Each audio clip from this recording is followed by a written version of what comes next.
बदलापूरच्या आंदोलकांना न्यायालयीन कोठडी, तब्बल 300 जणांविरोधात विविध कलमांअंतर्गत गुन्हे दाखल, तर 28 जणांना कल्याण जीआरबी पोलिसांकडून अटक।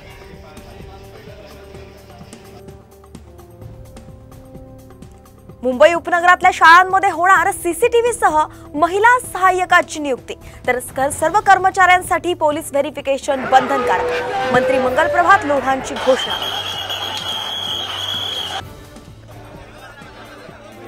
एमपीएससीच्या आंदोलनाची देवेंद्र फडणवीसांकडून दखल, एमपीएससी अध्यक्षांना केली परीक्षेच्या वेळेस बदल करण्याची मागणी, फडणवीसांची ट्विटद्वारे माहिती।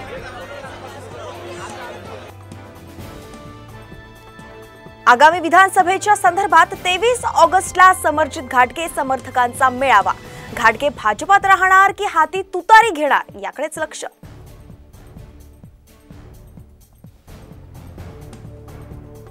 कोकणात आज महायुतीच्या प्रचाराचा बिगुल वाजणार, मुख्यमंत्र्यांच्या उपस्थितीत महिला सशक्तीकरण अभियान कार्यक्रमाचं आयोजन।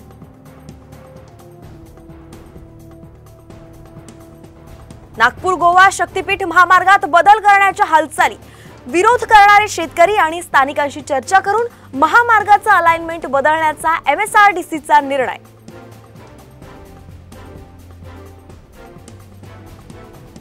आदिवासी विभागाअंतर्गत प्राथमिक शिक्षकांना दिलासा, 2018च्या विशेष भरती प्रक्रियेतून नियुक्ती मिळालेल्यांना टीईटी सीटीईटी उत्तीर्ण होण्यास मुदतवाढ।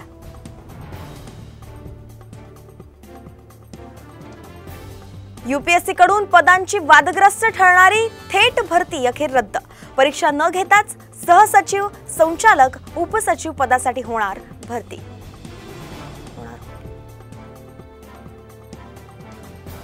दादर रेल्वे स्थानकाला डॉक्टर बाबासाहेब आंबेडकरांचं नाव द्या, अखिल भारतीय आदिवासी सेनेची मागणी, मुख्यमंत्र्यांच्या घरी जाण्यापासून पोलिसांनी आंदोलकांना रोखलं।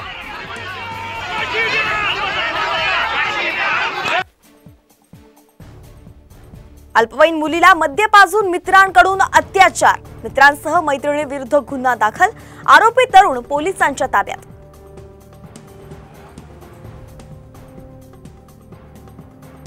पुण्यात आता ॲपद्वारे करता येणार खड्ड्यांची तक्रार, सार्वजनिक बांधकाम विभागाचा उपक्रम, तक्रार करूनही खड्डा न बुजवल्यास अभियंत्यावर होणार कारवाई।